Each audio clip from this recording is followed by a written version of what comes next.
Attention, vous êtes filmé. Oui, C'est l'arroseur arrosé, là, le vidéaste vidéoté. Ouais, c'est sympa. Hein. Alors aujourd'hui, de quoi parle-t-on chez BBC? Aucune idée, ça sera la surprise. J'aime la sérendipité. C'est vraiment une improvisation. Hein. Total. Bon. Surtout pour c'est moi. 7 points pour être extrêmement efficace au bureau.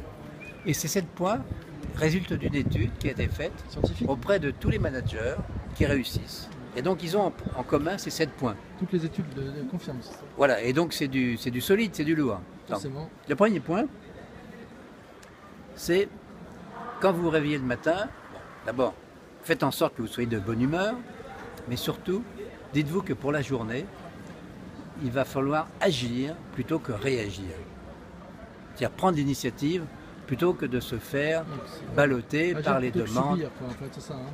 Réagir, prendre réagir. La main, prendre la main. Ouais, plutôt que subir et réagir. Voilà. Okay. Le deuxième point, donc commencez par ne pas réagir, et par un point extrêmement important, c'est que le matin, en principe, vous êtes en pleine forme, vous êtes dormi, bon, vous avez pris votre café, etc. Ne commencez pas par ouvrir votre boîte mail. Parce que qu'est-ce qu'on fait? Comment tu sais que tu es en pleine forme le matin, toi? Ah ben il y a un truc qui ne te trompe pas. Ah. Les hommes le savent. Donc si tu es un homme, monsieur PPC, tu le sais. Ah, pour les femmes, je ne sais pas. Mais pour les hommes, je sais. Elles le savent aussi, non? Elles le savent aussi, oui, oui. Ben oui. Ah, le coquin, monsieur PPC. Alors, bon. La boîte mail. Donc, la boîte mail. Tu la déplies pas tout de suite, c'est ça? Non, tu l'ouvres pas tout de suite parce que, qu'est-ce qui se passe quand tu ouvres ta boîte mail? Forcément, tu réagis. Ça explose. Tu dois répondre à 10 000 mails. Bon, donc attendez l'après-midi ou la fin de matinée, vous êtes un peu plus... Voir le lendemain, si tu es un peu adepte de la procrastination. Ah, ça c'est monsieur PPC. Non, pas bon. Il faut quand même des fois répondre à des mails, mais profitez du matin, vous êtes en pleine forme pour faire vos études, vos projets, éventuellement écrire vos mails, mais ne répondez pas à vos mails en réaction. Le troisième point. Quand vous êtes submergé de boulot, vous vous dites, ah bon, bah, j'ai tellement de trucs à faire que je vais essayer d'accélérer.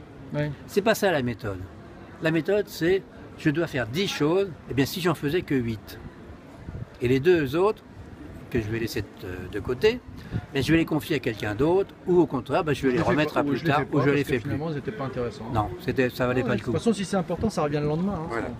Alors maintenant, il faut se concentrer. Alors comment on se concentre? C'est très simple, hein, c'est une palissade, en supprimant toutes les petites distractions.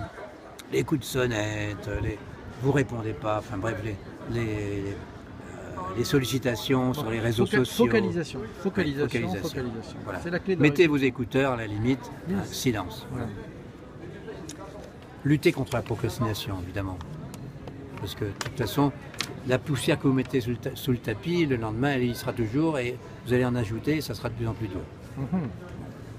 Ensuite, essayez d'établir une espèce de rite. C'est-à-dire que tous les matins, vous commencez par faire ceci, puis cela, puis cela. Enfin, une espèce de... C'est un peu comme le pilote d'avion qui a sa checklist. Ben, commencer par ça, c'est beaucoup plus relaxant que de réinventer sa marche à suivre tous les matins. Tu comprends? Il faut être dans une zone un peu de confort, c'est ça? Tu veux dire? Voilà. Un univers connu, oui. Alors, ensuite, c'est respecter la loi de Pareto. Tu connais la loi de Pareto? Peut-être pas. 80-20. Voilà, c'est que 80% des résultats ou du bénéfice sont faits par 20% des clients. Voilà, c'est pareil. C'est que 80% de votre efficacité est due à 20% de votre énergie et de votre talent. Ah, donc travaillez que sur les 20%. Quoi. Voilà. En gros, soyez feignant, vous réussirez. Ah oui, pourquoi pas. Ça, pourquoi pas. Les grands feignants réussissent très bien. Hein. Bon. Et dernier point, vous allez établir votre planning de la journée la veille au soir. C'est-à-dire que l'idée, c'est pas de démarrer votre journée par en réinventant tout. Ah bah qu'est-ce que je vais faire aujourd'hui, etc. Non, la veille au soir, vous avez dit demain je fais ça et ça. Et là, c'est hyper efficace. C'est du genre à avoir déjà sorti la chemise que tu mets le lendemain ou pas, toi? Ça m'est arrivé, mais maintenant je le fais moins parce que le temps est tellement variable que, que ton truc en je prends des chemises imperméables ou pas. Ah, d'accord, ok. Mais oui, il m'est arrivé de sortir ma chemise la veille, oui, c'est vrai. Et toi? Je fais ça tout le temps. Ah, Comme ça, j'ai ben, pas- elle est toujours comme ça, bleue, j'ai votre pas à m'en chemise. occuper. Elle est toujours bleue, votre chemise, monsieur Non, j'en ai PPC. des blanches aussi. Ah bon? Ah oui.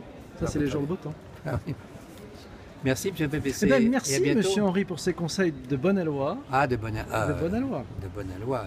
Mais nous sommes dans la loi du succès, monsieur PPC. Oh, monsieur Henri. Ah, merci. puis on a été filmé en plus. C'est beau ça. Hein.